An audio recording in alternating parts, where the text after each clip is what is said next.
똑똑하고 확실하게 신박하고 기발하게 예비 창업자도 이해하고 30년차 사업자도 납득하는 열쇠로 가는 길.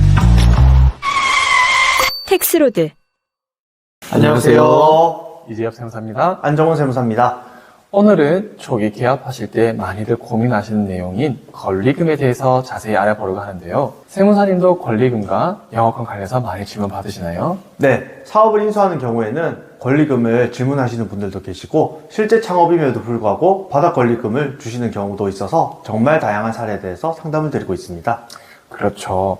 참 권리금의 회계 처리 및 비용 등은 세무 관련 내용이 많은데 이와 수반되는 각종 법률 관계까지 문의 주셔서 저희가 답변 드리기 어려운 부분이 많습니다. 그래서 오늘은 영업권 또는 권리금에 관련하여 세무회계상 쟁점이 되는 부분을 하나하나 살펴보겠습니다. 먼저 권리금의 법률상 정의부터 말씀드리면 권리금이란 임대차 목적물인 상가 건물에서 영업을 하려는 자 또는 영업을 하는 자가 영업시설, 비품, 거래처, 신용, 영업상의 상가 건물 위치에 따른 영업상의 일정 등 유형, 무형의 재산상 가치의 양도 또는 이용 대가로서 임대인, 임차인에게 보증금과 차임 이외에 지급하는 금전 등의 대가를 말한다. 말이 참 어려운데요. 핵심은 보증금과 차임 이외에 지급하는 금전 등의 대가입니다. 네, 그렇죠. 일단 세무회계상 금전적 지출이 있으면 해당 지출이 자산인지 비용인지 등을 나누어야 하는데요. 권리금은 무형자산으로서 감가생각 대상 자산에 해당되어 매년 비용 처리되어야 하는데 이러한 자산 처리를 한번 알아보겠습니다. 그렇다면 간단하게 자산으로 회계 처리하면 되는데 상담을 왜 주시는지 의아할 텐데요. 왜냐하면 권리금은 세금계산서를 발급하지 않고 신고 없이 현금으로 지급하길 원하는 양도자분들이 대다수라 양수자분들의 문의가 많아서 그렇습니다. 네, 맞습니다. 세금계산서, 즉 적격 증빙 없이 거래를 하려다 보니 여러 잡음이 생기고 있거든요. 물론 포괄 영수도를 할 경우에는 세금계산서를 발행하지 않지만 포괄 양수도를 제외한 경우에는 반드시 권리금을 세금계산서 발행해야 하는데요. 만약 세금계산서를 발행하지 않았을 경우에는 다양한 부분에서 문제가 발생할 수 있습니다.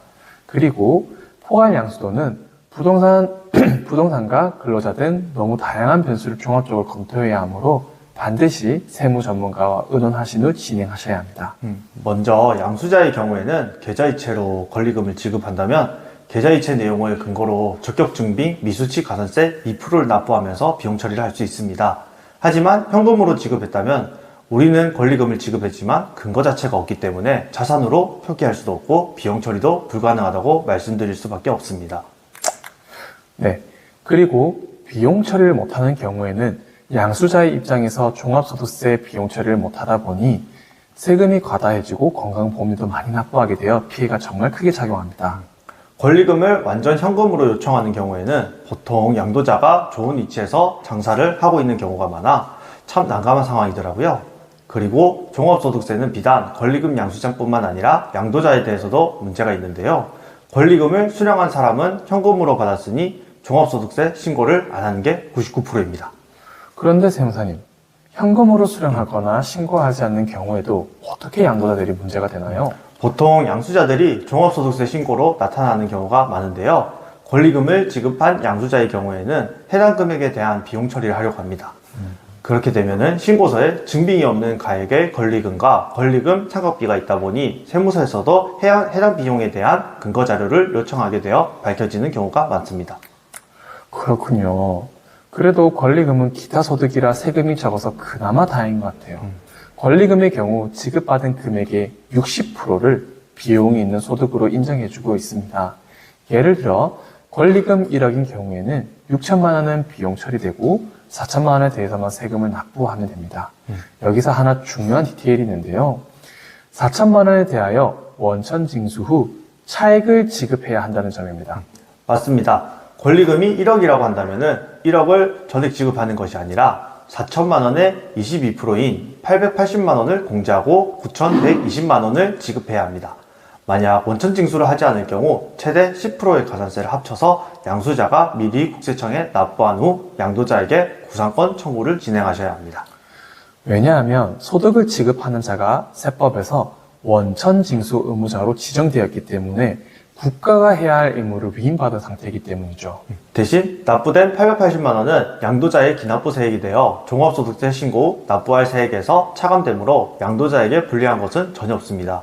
다만 세금 신고를 하지 않았다는 것은 전체로 하면은 종합소득세, 가소신고 가산세와 함께 납부지연 가산세가 붙어서 수령한 금액의 30%에서 40%까지 세금으로 납부할 수도 있으니 미리미리 신고하시는 게 바람직합니다. 그리고 제가 생각했을 때 양도자가 세금이 싫어서 현금 거래를 요청한다면 차라리 양수자가 권리금에 대한 세금을 더 얹어서 지급하여 거래를 깔끔하게 하는 게 좋아 보이더라고요.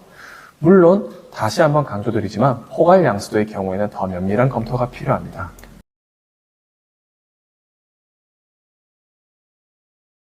그렇다면 이러한 세금 문제 말고 권리금과 관련하여 조언해 주실 게 없나요? 제가 생각하는 팁이라면 권리금 양도는 연초에 하시는 게 좋을 듯 싶습니다. 보통 권리금을 받고 가게를 매각하시는 분들은 소득이 많으시다 보니 1월부터 12월까지 발생한 수익이 있습니다. 이러한 수익이 권리금 소득까지 합쳐지면 세금 부담이 더 커지거든요. 하지만 연초에 매각할 경우 신규 사업을 하지 않는 이상 권리금 소득만 존재하여 세금 부담이 적기에 이득이 있다고 보입니다.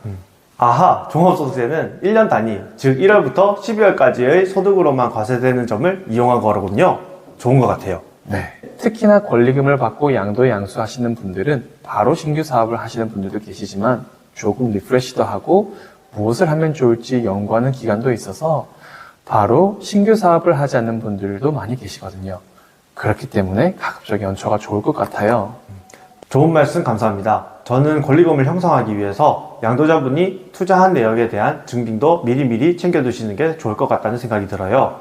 양수하시는 사람도 근거가 있어야 돈을 지불하고 권리불배입할 텐데 아무 투자 내역 없이는 양도자가 말하는 금액을 아무런 반박 없이 주려고 하지 않기 때문이죠. 네, 이렇게 다양한 부분에서 고민이 될 수 있는 권리금을 알아보았는데 앞으로도 더 좋은 내용으로 찾아뵙겠습니다. 이상 이재엽 세무사입니다. 안정훈 세무사입니다.